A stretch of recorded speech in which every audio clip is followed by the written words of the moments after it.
দেখতে দেখতে আবার ঘুরে আসলো সেই জুলাই মাস, যে জুলাই মাসকে ঘিরে শত শত মায়ের বুক খালি হয়ে গিয়েছে। অনেক স্ত্রী, অনেক বোনের তাদের স্বামীকে হারিয়েছে, অনেক সন্তানরা তাদের বাবাকে হারিয়েছে। আরে আমরা তো 1971 সনের যুদ্ধ দেখিনি, আমরা যুদ্ধ দেখেছি 2024 জুলাই মাসে। শুধু আমরা নিজেরা নিজেরা যুদ্ধ করেছি। এই জুলাই মাসকে ঘিরে কত মানুষ ক্ষতিগ্রস্ত হয়েছে, কত মানুষ পঙ্গুত্ব অবস্থায় জীবনযাপন করতেছে। কেউ লাভবান হয়েছে, কেউ ক্ষতিগ্রস্ত হয়েছে।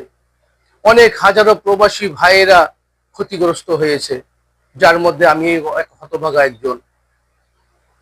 শুধু এই বাংলাদেশ বাংলাদেশ করে নিজের দেশের মহব্বতে, নিজের মহব্বতের খাতিরে হাজার হাজার লক্ষ লক্ষ মানুষ ক্ষতিগ্রস্ত হয়ে গেছে। তো আমরা এই বাংলাদেশের জমিন আর দ্বিতীয়বার কখনো এরকম যুদ্ধ দেখতে চাই না, এরকম সমস্যা দেখতে চাই না। আসুন না আমরা সকলে মিলে হিংসা, অহংকার, লোভ, সবকিছু ছেড়ে দিয়ে সবাই মিলেমিশে দেশটাকে পরিচালনা করি।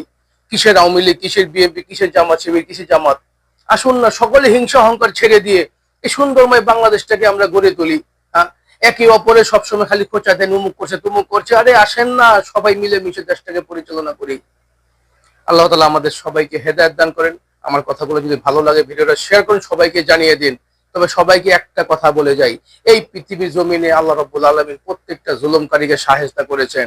অন্যায় করবেন, জুলুম করবেন, জুলুমের প্রতিদান এই পৃথিবী জমিনে আপনাদের সকলকে দিতে হবে। আপনি দুর্নীতি করেন, চাঁদাবাজি করেন, ঘুষখোর হন, যেটাই হন না কেন, আল্লাহ রাব্বুল আলামিন যখন পাকড়াও করবে, পালানোর কোনো জায়গা থাকবে না। তাই আসুন সকলে মিলেমিশে সুন্দরময় একটি বাংলাদেশ গড়ে তুলি। আল্লাহ হাফেজ।